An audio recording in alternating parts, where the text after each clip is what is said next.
In this video we're going to change over the door hinges on a Hotpoint RFA52 fridge freezer. It's an easy job, but one you may not feel comfortable doing until you see what's involved. Not all units are exactly alike, but the basic procedure is pretty much the same. Just for safety's sake, remove the mains power plug. Although you won't be dealing directly with anything electrical, it's a good policy to unplug all appliances before commencement of any work on them. This is a new unit, so there's nothing in it, but the normal procedure would be to empty the fridge door of all produce. That's eggs, milk, lard, etc.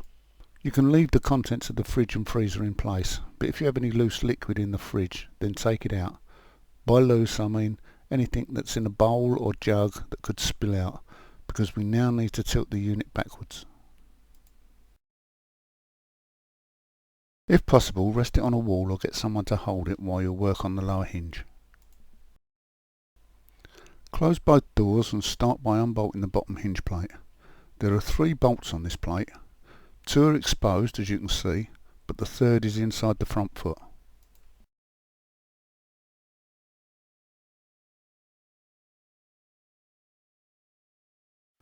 Undo all the bolts and remove the hinge plate. The door sill magnets will hold it in place until you open it. Be careful at this point because it will drop down, and although it's not very heavy, it may get damaged if it's dropped on the floor. There may be a spacing washer fitted on the hinge shaft. This needs to be replaced when the plate is refitted.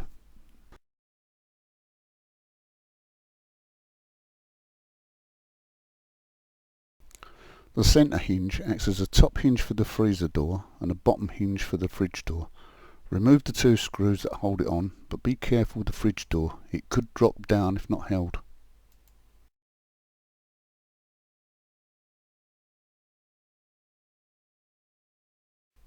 To change the top pivot pin over, you'll first have to remove the plastic fascia that runs across the top of the unit. Although the pin will just unscrew, it's best left in place until the fascia is off, or you may lose the internal nut when it's removed.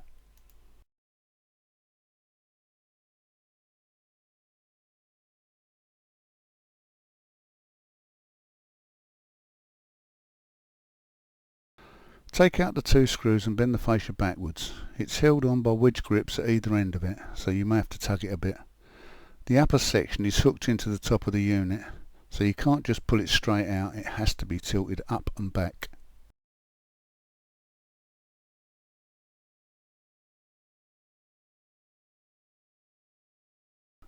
The clips hook into the cabinet at these points,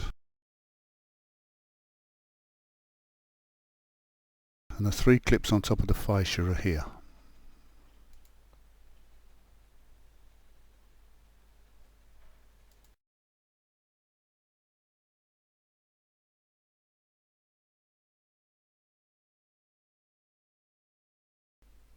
These are the wedge clips that hold it on. Try to be careful when removing it because they can snap off. Now you can remove the pivot pin and nut.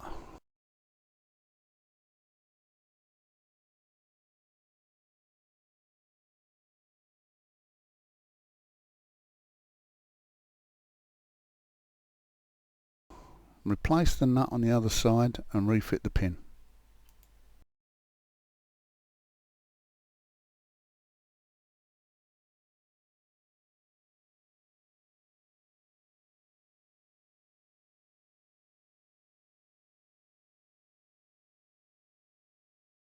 Refitting the fascia is much easier than taking it off. Just locate it in place and tap it in.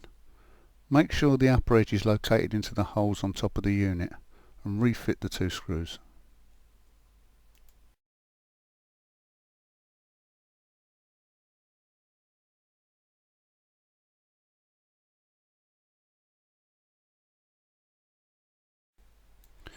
There are 2 indentations in the cabinet where the hinge screws will need to be fitted. Drill a pilot hole in both of them, smaller than the screw itself or they won't hold.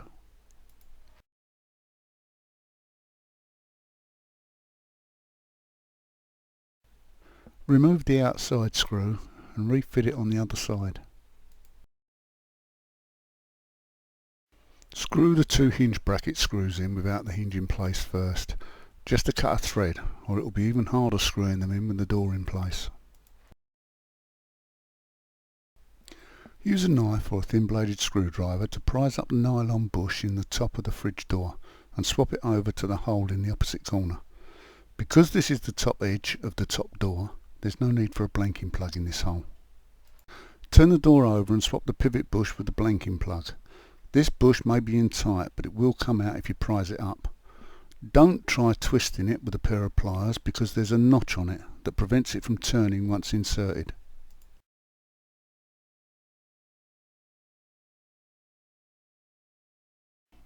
When you refit the bush, make sure it's all the way down, or the door may be higher than it should be. When you've done the fridge door, carry out the same procedure on the freezer door. Fit the fridge door onto the top pivot pin and hold it closed against the refrigerator while you locate the centre hinge.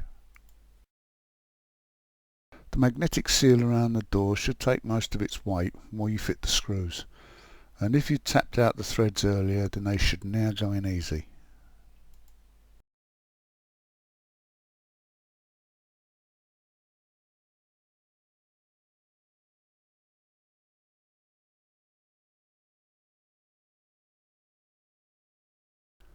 Before you fit the freezer door, reverse the pivot pin on the lower hinge bracket by unscrewing it, then turn the plate over and refit it on the other side, and be sure to refit the nylon washer.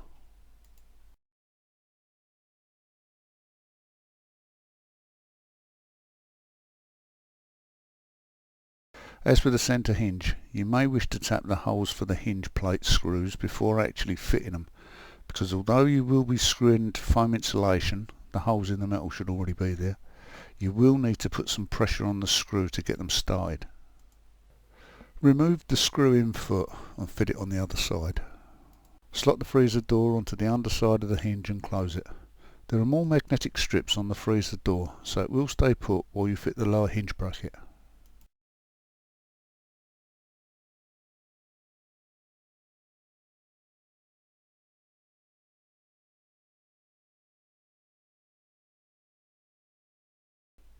The last thing to do is cover up the unsightly screw holes left when I change the centre hinge pivot. I'm using a bit of white silicone here, but that's because of a white appliance. On darker units it won't show up so much, so you may not feel it necessary to mask them.